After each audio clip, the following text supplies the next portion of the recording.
You know what I love? Whales.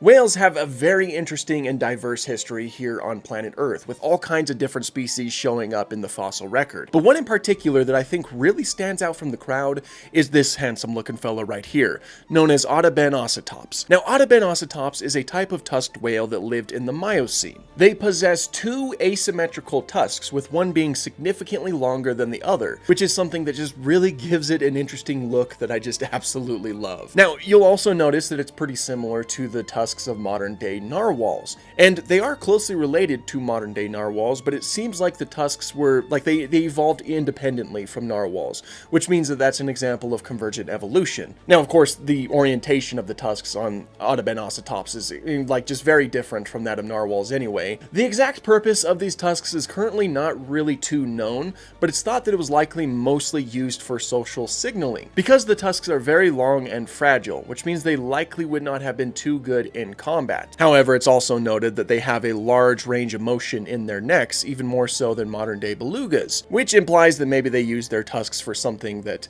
involved moving their neck a lot. This fella is also thought to be a molluscivore, which means that it would eat things like mollusks that are, of course, just hanging around the ocean floor. They are just very interesting animals, and they add to how interesting whales have been over the history of whales.